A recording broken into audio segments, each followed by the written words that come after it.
সকল আপোনালোকৰ খবৰ ভালনে? মোৰ খবৰ কিন্তু আজি খুবেই ভাল, কাৰণ আজি অধিবাস আৰু কাইলৈ ৰাস। মই আপোনালোকক আজি অধিবাসৰ কিছু অংশ দেখুৱাবলৈ চেষ্টা কৰিম আৰু কাইলৈ ৰাসৰো কিছু অংশ দেখুৱাবলৈ চেষ্টা কৰিম। আপোনালোকে চাবচোন।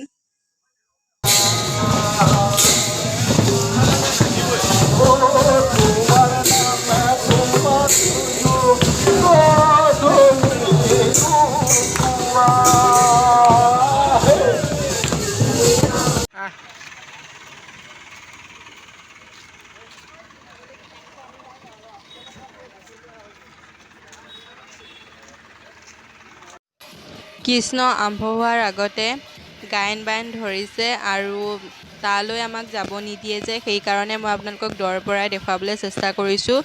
আৰু ৰাসখনৰ কিছু অংশ মই দেখুৱাবলৈ পৰা নাই, যদি ভুল হৈছে ক্ষমা কৰি দিব।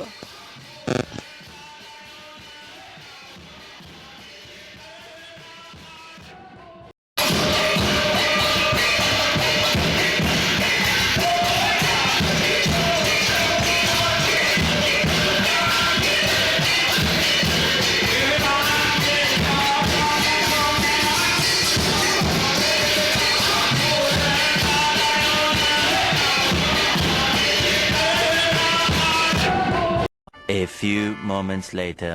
কৰিবলৈ আৰম্ভ কৰিছে আৰু আপোনালোক মাইক সহায় কৰি থকাৰ বাবে মেকআপ কৰা দেখুৱাব নোৱাৰিলোঁ, সেইবাবে এইটো ফাইনেল ৰুল চাওক।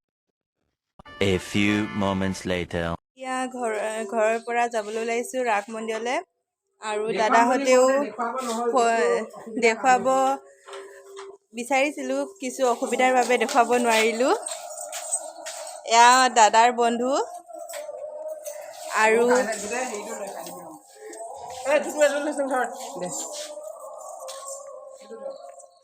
তালা চাবি মাৰিছে, আৰু আমি এতিয়া ঘৰৰ পৰা ওলাইছোঁ আৰু আইতা গৈ পেলাই জেগা ৰাখি থৈছে আগত। আমি এতিয়া যাম, গৈ পেলাই বহিমগৈ আৰু আপোনালোককো দেখুৱাবলৈ চেষ্টা কৰিম। আপোনালোকে চাবচোন কেনেকুৱা হৈছে। আমি এতিয়া আহি মন্দিৰ পাইছোঁহি আৰু এতিয়া বহুত পোহৰ হৈ আছে, আৰু আপোনালোকক মই দেখুৱাইছোঁ, চাওকচোন কেনেকুৱা হৈছে।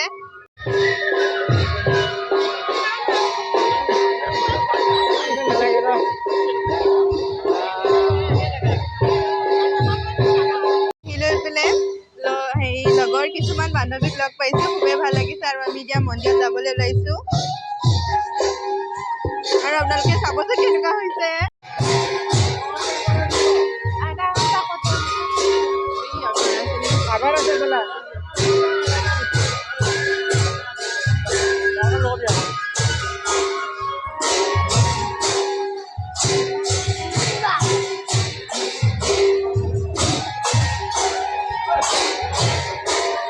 আৰু আমি এতিয়া আহি ৰাস মন্দিৰ পাইছোঁহি, আৰু কৃষ্ণ নাচা শেষেই হ'ল আমি অহালে। আৰু এতিয়া গোপী ওলাব, এতিয়া আপোনালোকক মই দেখুৱাম, আপোনালোকে চাবচোন কেনেকুৱা হৈছে।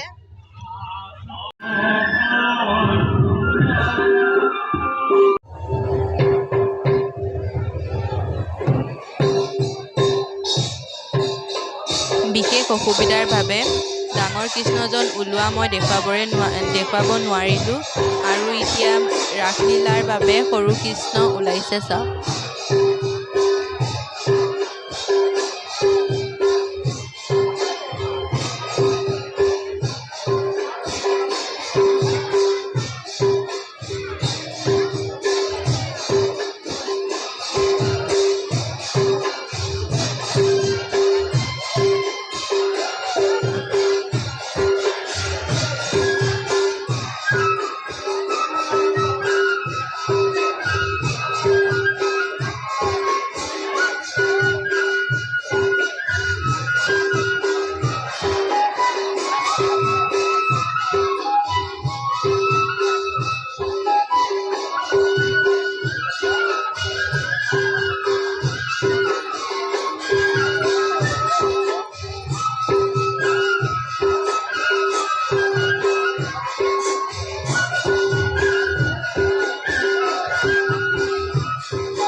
এজন হৈছে প্ৰথম গোপী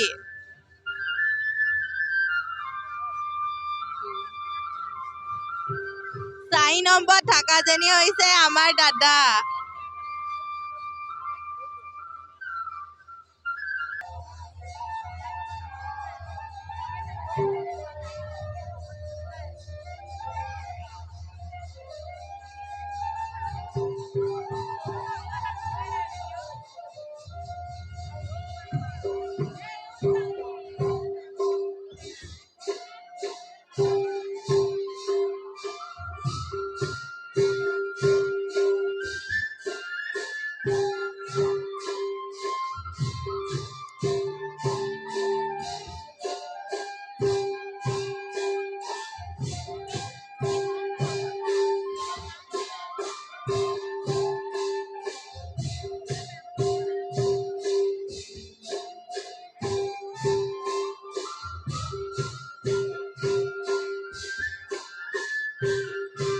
এইটো আমাৰ দাদা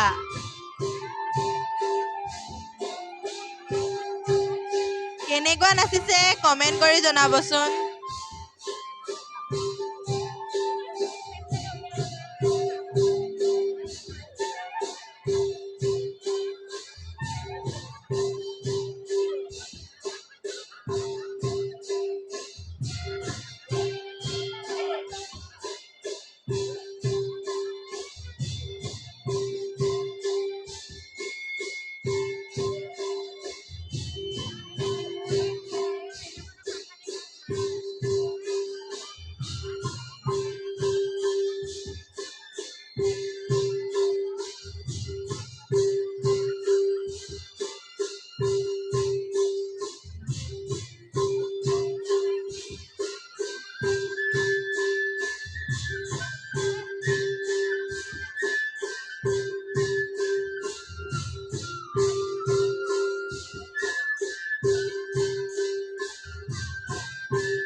আৰু এতিয়া অসুলোৱা সময় হৈছে আৰু আপোনালোকে চাবচোন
A few moments.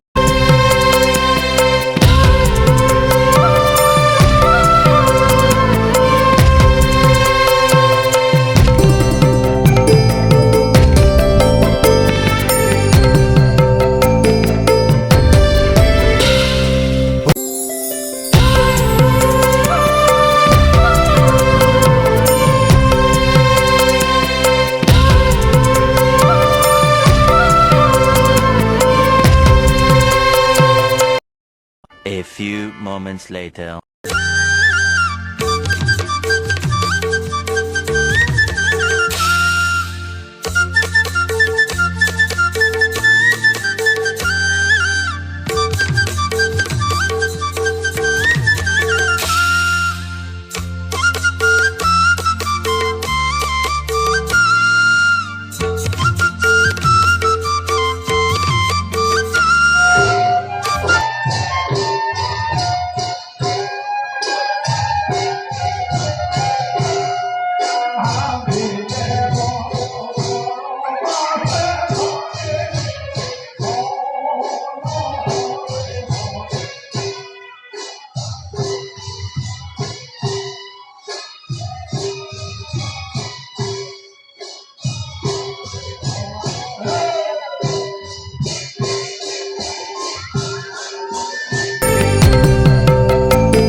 Shyam Kanu বজাই মোহন বেনু ও শ্যাম কানু বজাই মোহন বেনু হালে জালে ডালে পাতে ফুলে ফুলে Benu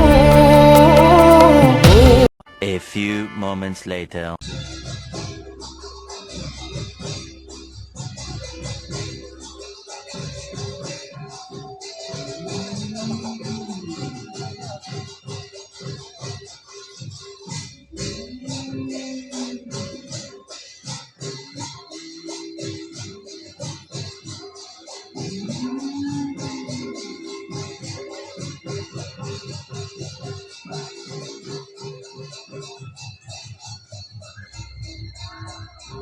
A few moments later. আজিৰ বাবে ৰাসলীলা ইমানতে সমাপ্ত হৈছে আৰু এতিয়া কৃষ্ণ অসুৰৰো যুদ্ধ হৈ গ'ল আৰু লগতে কৃষ্ণ অসুৰক বধো কৰিলে। সেইবাবে আমি দাদাহঁতক লৈ পেলাই ঘৰলৈ উভতি আহিছোঁ। মোৰ বহুত টোপনি ধৰিছে আৰু আপোনালোকেও নিশ্চয় টোপনি ধৰিছে হ'বলা। সেইবাবে আপোনালোকেও শুই থাকক আৰু ময়ো শুই থাকোঁ। আৰু মোৰ যদি কিবা ভুল ভ্ৰান্তি হৈছে মোক ক্ষমা কৰি দিব। আৰু লগতে মই এটি পুনৰ নতুন ব্লগ লৈ আপোনালোকৰ মাজলৈ উভতি আহিম। আজিৰ বাবে মই ইমানতে সামৰি মাৰিছোঁ। শুভৰাত্ৰি।